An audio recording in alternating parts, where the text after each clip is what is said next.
Oh boy. I saw this. This is going to be nuts. If Trump wins and he has Elon Musk do a audit of the government. Oh my God. To stop this onslaught and lower prices, I'm pledging today that in my second term, we will eliminate a minimum of 10 old regulations for every one new regulation. We'll be able to do that quite easily, actually. And instead of attacking industries of the future, we will embrace them, including making America the world capital for crypto and Bitcoin. Okay. Fourth, at the suggestion of Elon Musk, Here we go. who's given me his complete and total endorsement. That's nice. He's a smart guy. He knows what he's doing. He knows what he's doing. God. It's very, very much appreciated.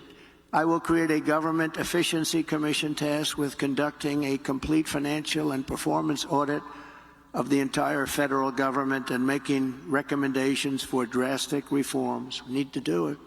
It's crazy how he wasted an hour and a half last night not talking about this. Because I think this message is something that would resonate with most people, and a lot of people would agree with this. But he's instead talking about crowd sizes and people eating cats. He got baited. He did. Can't go on the way we are now.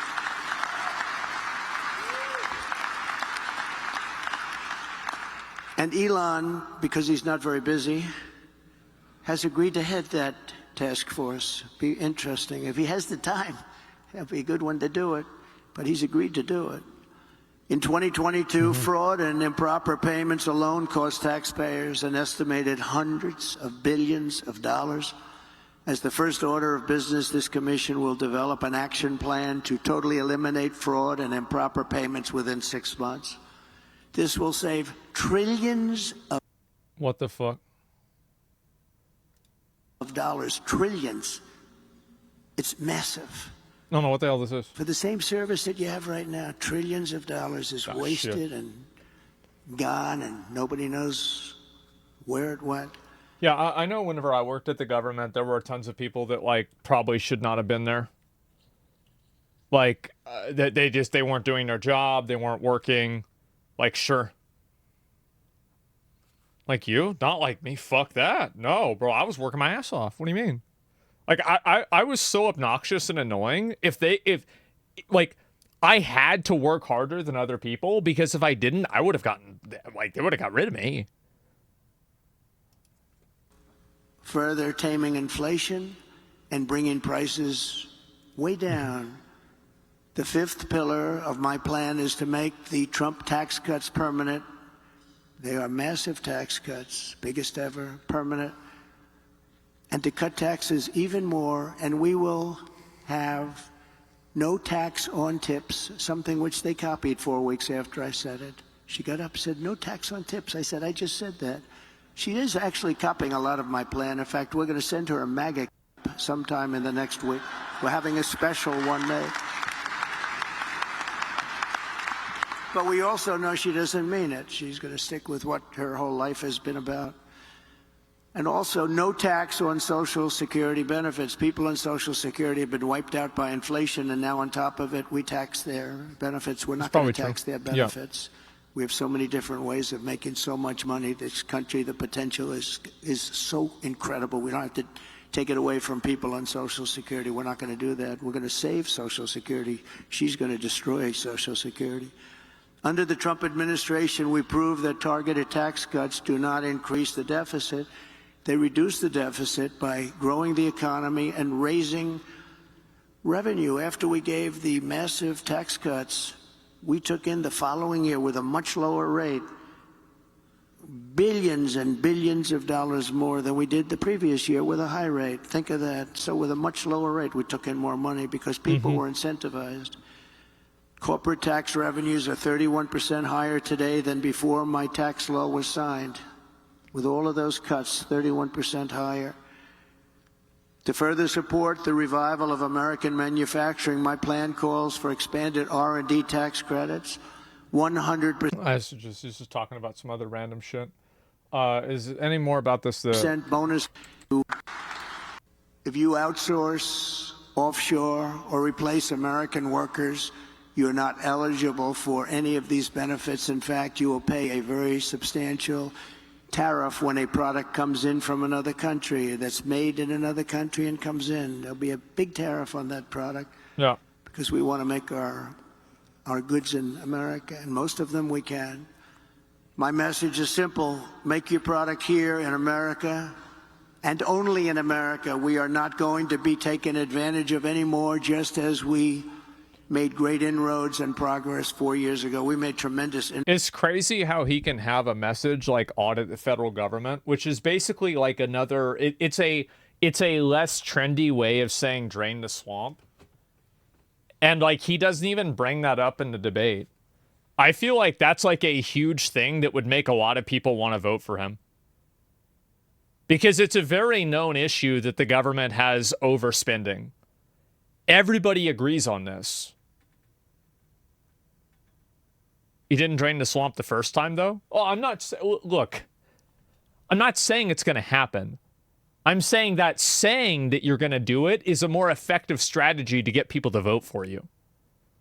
I'm not interested in whether it's going to happen or not. That doesn't matter.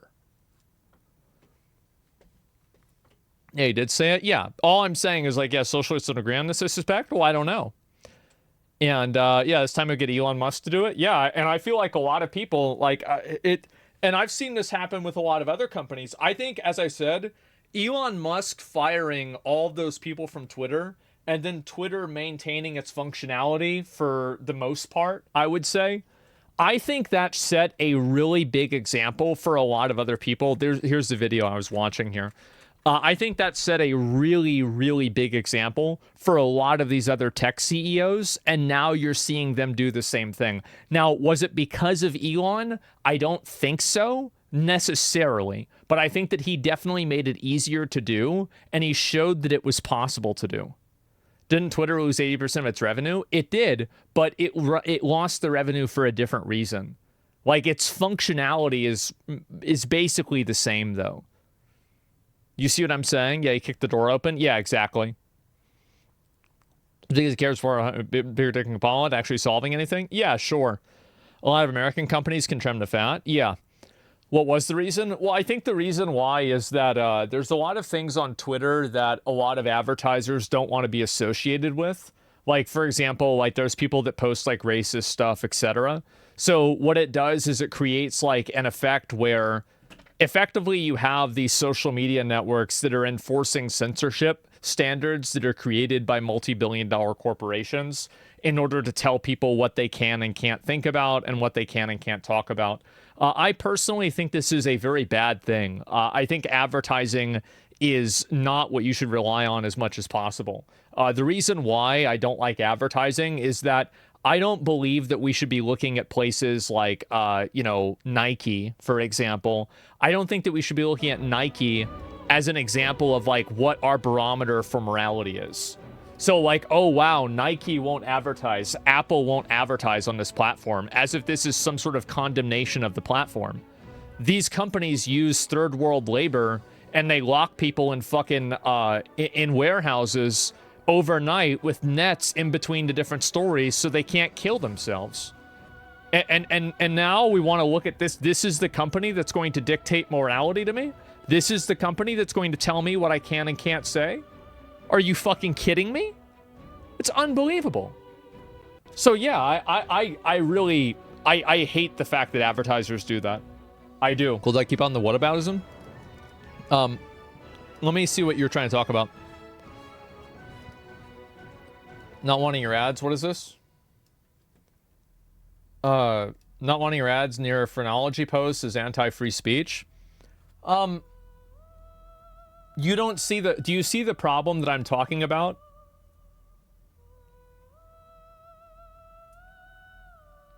Do you see the problem? I'm just saying. Yeah, you're just talking shit, being a retard for no reason. Yeah, it's not whataboutism. It's like, I don't want a company that uses slave labor to dictate my morality to me. I'm sorry. No, I don't. It's outrageous. Multi-billion-dollar companies telling me what to think. It's just being retarded? Yeah, just talking shit. Why do you even need morality? Yeah, common sense should be the goal. Yeah. He doesn't understand that he thinks it's whataboutism, like, get out? Yeah. Elon Trump will never reach the Elden Beast, though. They'll only get to Renala. I don't know. We'll see what happens, right? And I don't think the issue is that racism exists on new Twitter, but rather it seems like Elon embraces it as a personal figure. It's just a brand risk for advertisers. I don't really see it being a brand risk. I think that the whole idea of something being a brand risk is just something that companies say in order for them to enforce certain types of speech. I don't think that things are really oftentimes an actual brand risk or not. I don't think people think about it that way. It's just companies use this as leverage to make people talk about issues in the way that they want them to.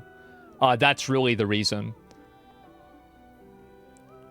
That's well because of Nazi rhetoric. It's not telling you how to live your life. It absolutely is.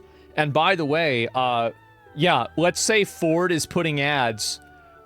Am I really going to listen to Ford talk to me about how they're going to take their ads away because of Nazi rhetoric when Ford supported the Nazis? Get the fuck out of here. No, I don't want to hear that. Absolutely not. Disney too? Yeah, there you go. Come on, Harris. So what's this here? Translated from Finnish to English? This is horrible, Harris. Really? People still buy close to them and sit behind a TV and computer and say, I don't like this. Do something about it. Oh, yeah. That's just what I think. And, yeah, it's crazy how, like, Trump can have something like this and he can still not communicate it well at all. It's the same as, like, you know, like the Biden administration, they got rid of, like, a lot of NDAs. Or not NDAs, sorry, non-compete clauses. Like, they got rid of a lot of them. And I feel like that wasn't really communicated in a good way.